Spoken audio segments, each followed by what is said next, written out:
Hello students, my name is Abhishek Sudhir. I am an assistant professor at the Jindal Global Law School.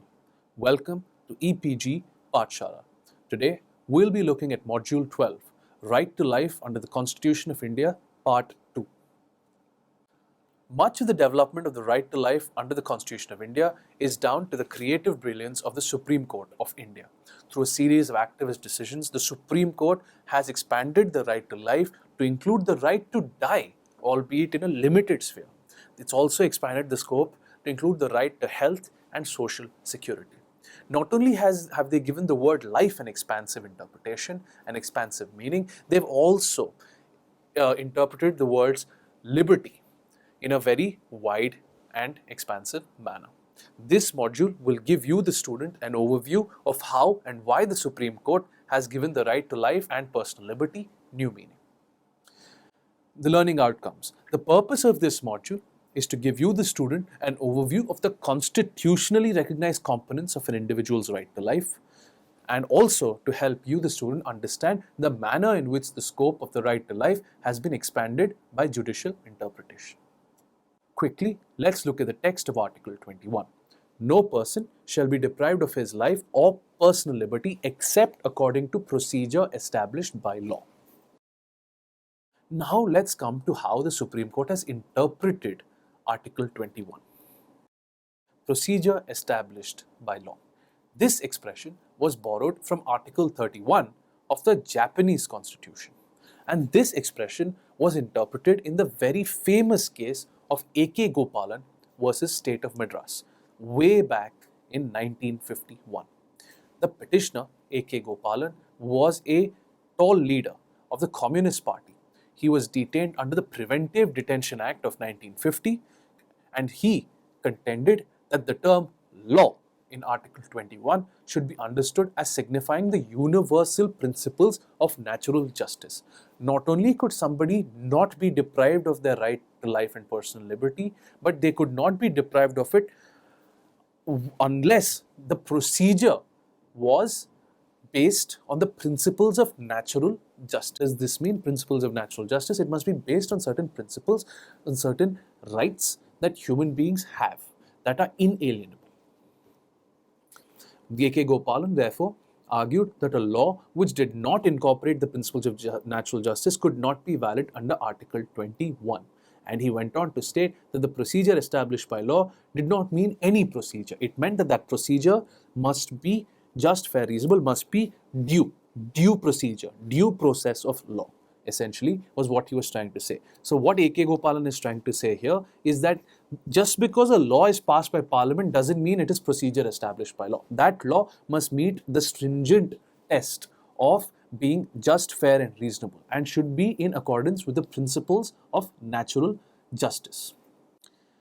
The Supreme Court back in 1951 was a very minimalist court. It was a court that had just come into existence and was very wary of being activist. The court rejected Mr. Gopalan's contention and referred to the discussions in the Constituent Assembly and said that the framers deliberately adopted the expression procedure established by law, as it was far more specific. The majority of the Supreme Court thus held that the expression simply meant procedure prescribed by the law, as long as a law was passed by Parliament, and that law essentially provided for situations where individuals could be deprived of their right to life and personal liberty. The Supreme Court would not go into the justness or reasonableness or fairness of that law. The effect of the A.K. Gopalan decision was that Article 21 only protected persons from arbitrary executive action, but did not apply to laws passed by the legislature as long as the procedure of Parliament was followed. All of this changed in the famous case of Menaka Gandhi versus Union of India, where the Supreme Court overruled A.K. Gopalan and held that in order to comply with the mandate of Article 21, the mere prescription of some kind of procedure was not enough. The procedure must be just, the procedure must be fair, the procedure must be reasonable and not arbitrary, fanciful or oppressive. Now, in the landmark case of Olga Tellis, the Supreme Court stated, procedure which is unjust or unfair in the circumstances of case, attacks the vice of unreasonableness, thereby attracts the vice of unreasonableness, thereby vitiating the law which prescribes that procedure and consequently the action taken under it. The issue was settled once and for all in the famous case, more recent case rather, of Selvi versus State of Karnataka.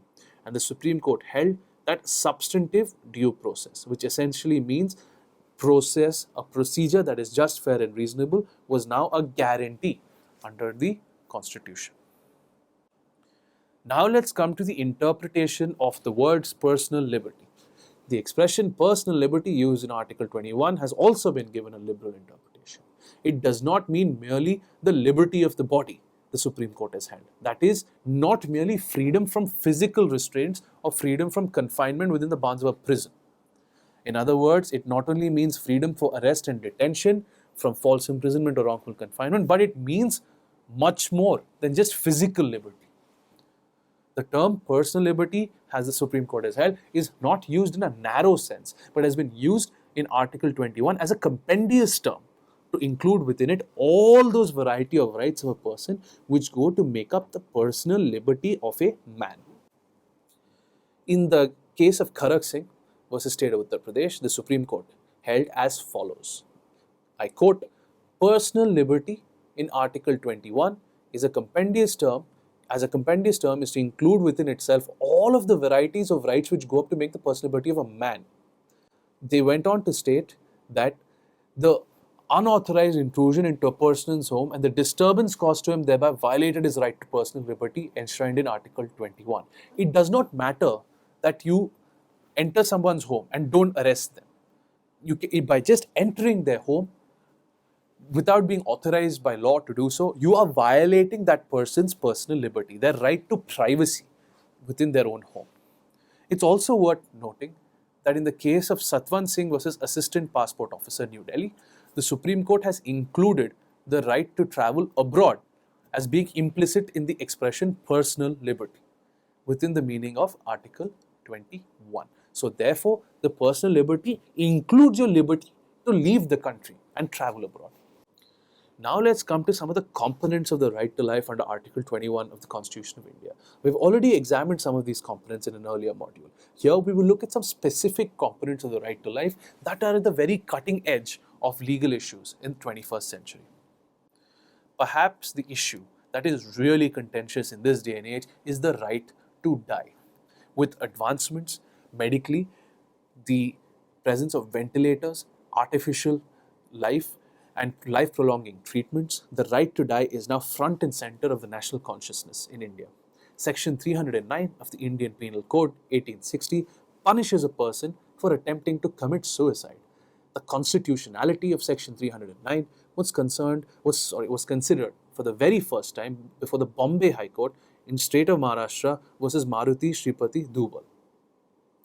In this case, the Bombay High Court held that the right to life guaranteed under Article 21 includes the right to die, and the Bombay High Court struck down 390 of the IPC as unconstitutional. Therefore, not only do you have the right not to be deprived of your life, you also have the right to be allowed to take your own life if you choose to, was what the Bombay High Court said. This interpretation was overruled by the Supreme Court of India and held that initially a division bench of the Supreme Court in P. Ratnam versus Union of India supported the decision of the Bombay High Court and held that under Article 21, the right to life also included the right to die and struck down Section 309 as being unconstitutional. However, a 5-judge bench of the Supreme Court in Gyan Kaur versus State of Punjab overruled the division bench's decision and put an end to the controversy. They ruled that Section 309 of the IPC, which essentially criminalized anybody who attempted to commit suicide, was neither violative of Article 21 or Article 14 rather, right to equality. The court held that the right to life under Article 21 did not include the right to die. However, in December 2014, all of this changed. 22 Indian states decided to repeal Section 309 of the Indian Penal Code. Thus, the issue of whether the right to die is implicit in the right to life under Article 21 now needs to be re-examined by the Supreme Court. The Union government has also indicated that it will carry through a repeal of Section 309 of the IPC. This is to be welcomed. No matter where you stand on the issue, it appears that those who attempt to commit suicide are clearly individuals who are troubled. They should be given medical help rather than being punished further.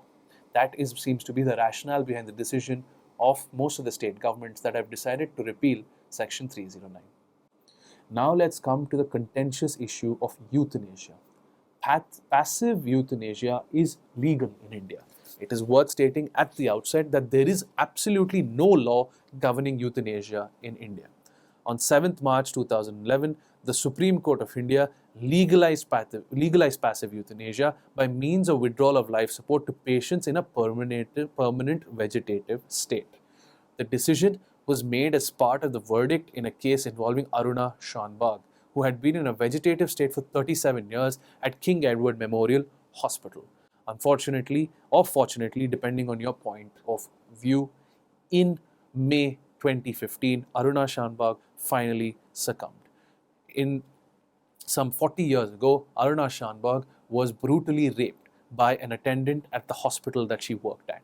Following the rape, she went into a permanent vegetative state. Those in a permanent vegetative state are not in a coma. However, they have absolutely no awareness of their surroundings. They cannot feel anything. They cannot feel any emotions. They cannot communicate. However, they are awake. All bodily functions can be performed but not voluntarily. They have no control over the passing of urine and stools. Given Aruna Shanbag's plight, an individual by the name of Pinky Virani approached the Supreme Court in 2011. She said that the nurses who had been caring for Aruna Shanbag for almost 4 decades at the King Edward Memorial Hospital should be ordered by the Supreme Court to stop feeding her, essentially letting her die. The court rejected active euthanasia by means of a lethal injection. It said that under no circumstances should Shanbag be given a lethal injection whereby a positive act would result in her death. That would amount to murder and would be punishable. In the absence of a law regulating euthanasia in India, the court stated that its decision in Aruna Shanbag would become the law of the land until the Indian Parliament enacted a suitable law. Active euthanasia, as I've just mentioned, is still illegal in India. While rejecting Pinky Virani's plea for Aruna Shanbag to be allowed to die, the court laid down guidelines for passive euthanasia. In Shanbag's case, what the court found essentially was that Pinky Virani did not have the capacity, the competency to make that decision on behalf of Aruna Shanbag. They believed that Pinky Virani did not have enough of a nexus with Aruna Shanbag. She was not a relative of Aruna Shanbag's. Unfortunately, none of Aruna Shanbag's relatives also were interested in her plight. Therefore, the court held that it was the nurses, the medical staff at the KEM, through the dean of the KEM hospital, who was Aruna Shanbag's next friend. What this essentially means is that it was up to the dean of the KEM hospital to take a decision as to whether they should stop feeding Aruna Shanbag. If they decided that they would stop feeding her, the court held that that would be legal. According to the guidelines, passive euthanasia involves the withdrawing of treatment of food that would allow the patient to live. So the Supreme Court held that it was the dean of the KM hospital who could take that decision, thereby legalizing passive euthanasia. The guidelines also state that anybody who faced Aruna Shanbag's plight in the future can be allowed to die, provided that decision is taken by their relatives and is approved by a 3-member panel of doctors. That their decision subsequently has to be further ratified by the concerned High Court with jurisdiction. So essentially, the judiciary gets the final say on the treatment that should be given to patients who are in a permanent vegetative state and whether they should be allowed to die. However, in making that decision, the concerned High Court will take into account the views of the doctors and the relatives. As India has no law on euthanasia, the Supreme Court's guidelines in Aruna Shanbag's case are law until and unless Parliament passes legislation. Therefore, we cannot emphatically state at this stage that the right to die is part of the right to life. However, passive euthanasia is now legal in India. Now let's come to another controversial issue, the death penalty. The Supreme Court addressed the question of the constitutionality of the death penalty for the first time in Jagmohan Singh versus State of Uttar Pradesh. In that case, the court concluded that the death penalty was constitutionally permissible, provided it was imposed after a fair trial pursuant to a procedure established by law. In rendering its decision, the court also emphasized that the discretionary judgments of the trial courts were subject to appellate review. In Bachchan Singh, the Supreme Court held that Article 21 recognized the right of the state to deprive a person of his life. There was no absolute bar on the deprivation by the state of an individual's life. If there was such a bar, an absolute bar on the state depriving an individual of his life, then the death penalty would be per se unconstitutional. What the Supreme Court held in Bachchan Singh was that the state could deprive the individual of his life in accordance with a just, fair, and reasonable procedure established by valid law. What is that valid law in India? That valid law is Section 302 of the Indian Penal Code, which essentially prescribes the death penalty for murder. There are also other sections that prescribe the death penalty for certain offences. In Bachchan Singh, it was held that the death penalty awarded under Section 302 of the IPC did not violate any basic features of the Constitution, that the law was just, fair, and reasonable. The law essentially meant that an individual would first be tried by a court of sessions, the trial court. If the court of sessions was to sentence that individual to death, that death sentence would have to be confirmed by the concerned high court. Then the individual would also have the right to appeal to the Supreme Court for a review of the decision of the High Court's decision. And further, the individual would also have the right to file a mercy petition with the President of India, although this is not governed by Section 302 of the Indian Penal Code, but by Article 72 of the Constitution of India, which grants the President the discretionary power to grant a pardon and commute a sentence of death to one of life. We will come back to this in a bit. For now, let us look at the case of Alauddin Mia versus State of Bihar, where the Supreme Court referred to their earlier pronouncements and held that the death sentence should be reserved for the rarest cases, the rarest of the rare, cases which are of an exceptional nature. Most recently, the death penalty was imposed on the four of the five gang rapists in the Nirbhaya case. There, the crime was of a brutal nature. The use of devices such as rods and the intestines of the victim were pulled out. It was a crime of a gruesome nature, a crime of so gruesome that it deserved those who were convicted deserved the death penalty. It was a case that came under the definition of rarest of the rare. In T.V. Vatiswaram versus State of Tamil Nadu, the Supreme Court also held that a delay in execution of death sentence exceeding 2 years would be a sufficient ground to invoke a protection under Article 21, and the death sentence should be commuted to life in prison. The cause of the delay, the court held, was immaterial. In fact, the accused himself may be the cause of the delay. However, a more concrete, a more emphatic elucidation of the law came in the recent case of Shatrughan Chauhan versus Union of India. A 5-judge bench of the Supreme Court, led by Chief Justice Sadashivam, held that an inordinate delay, an unjustifiable, inexplicable delay in disposing of the mercy petition filed by a prisoner on death row was a ground for commuting a death sentence to one of life in prison. Essentially, they said that an individual should not face the plight of waiting for years and years on end to discover his or her fate on whether he or she shall be executed by the state. In Shatrughan Chauhan, the Supreme Court commuted the death sentence of convicts to one of life because of an inordinate delay on behalf of the President of India in disposing of their mercy petition. Essentially, what the court said, that you cannot leave this convict on death row hanging for years on end, going to sleep every night, not knowing if tomorrow will be the day that they will be finally executed. Therefore, it is incumbent upon the state to expedite the process of the mercy petition, of the execution, and a decision should be made as quickly as possible. If not, then on the ground of a violation of Article 21, right to life, the court has the power to commute that death sentence, convert that death sentence into one of life in prison. In Dina versus Union of India, the constitutional validity of the death sentence was by hanging was challenged. In many countries around the world, the that still have the death sentence, still execute people, still have capital punishment. Hanging is not followed. There, for example, in the United States, people now use lethal injection. The states in the United States use lethal injection to execute convicts. They believe that this is a more humane way. In the case of Dina, the petitioner challenged the validity of the death sentence by hanging, as the petitioner argued it was a barbarous, inhumane, and degrading method of execution, and therefore violative of Article 21.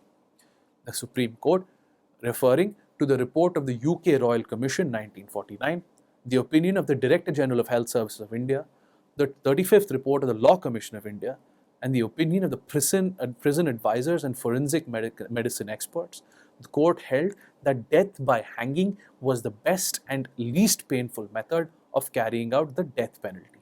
Death by hanging was the best and least painful method, is what they said, and thus not violative of Article 21. This is something that you might want to think about carefully. And if you're interested in this area, it would be an area that you could even consider researching on. Is hanging by the neck really the most humane method? Some would say it is lethal injection. Now let's come to the right to social security and protection of family. The age-old question, is India a welfare state? Certainly, if you look at India's constitution and the directive principles of state policy, part 4 of the constitution, one can safely conclude that India is a welfare state, a state that believes that it must, where possible, take care of its most vulnerable citizens who are unable to fend for themselves. The right to life guaranteed under Article 21, the Supreme Court has held, includes within its ambit the right to social security and protection of the family, the right to free medical treatment, for example. Socio-economic rights, as they are known, have been said to be basic aspirations for a meaningful right to life, and that the right to social security and protection of family are integral to the right to life. In the interesting case of the Life Insurance Corporation of India versus Consumer Education and Research Center, the Supreme Court has held that the right to life and livelihood includes the right to life insurance policies of the Life Insurance Corporation of India. And they have stated that it must be within the paying capacity and means of the insured. Essentially, the LIC being a company that is run by the state, an insurance company run by the state, their policies, the premium should be very affordable, that an ordinary common citizen of this country can have access to.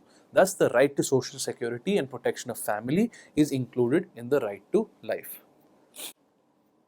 Supreme Court has also held that the right to health and medical aid and a duty to preserve life is also within the ambit of Article 21. Many of us growing up are told sometimes not to come to the aid of people on the road that we see who have been involved in an accident. It is unfortunate, and this is something that the Supreme Court has sought to address. The right to life guaranteed under Article 21, the Supreme Court has held, includes within its ambit the right to health and medical care. In the significant case of Paramananda Katara versus Union of India, it was held that it is the professional obligation of all doctors, government or private, to extend medical aid to the injured immediately. The Supreme Court held that they must, the doctors, by virtue of the Hippocratic Oath and the commitments under Article 21, extend medical aid without legal formalities to be complied with. The police, a doctor essentially cannot refuse to treat an individual who right before his eyes is battling for life and cannot take recourse to the law. In such a situation, the right to health, the right to treatment, emergency treatment, the right to medical aid, and the duty to preserve life extends to both government and private doctors. Article 21 casts the obligation on the state to preserve life. It is the obligation of those who are in charge of the health of the community to preserve life so that the innocent may be protected and the guilty may be punished. The Supreme Court has emphatically stated that no law or state action can intervene to delay and discharge this paramount obligation of the members of the medical profession. It is no longer a defense for someone to say that the police must be called, legal formalities must be complied with before treating a particular individual who is battling for his or her life. Recently, in the case of Poonam Sharma versus Union of India, the court held that it is the duty of the doctor to aid the injured and not to delay the same.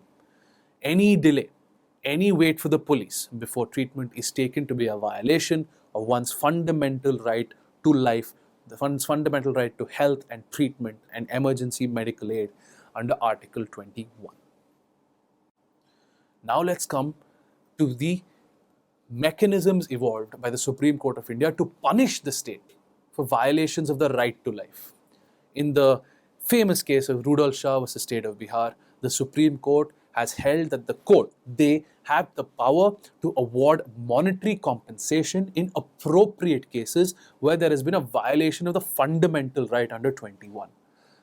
In the unfortunate case of Rudolf Shah, the Supreme Court directed the Bihar government to pay a compensation of Rs 30,000 to Rudolf Shah, who had to remain in jail for a further 14 years after being acquitted, thanks to the negligence of the government officials.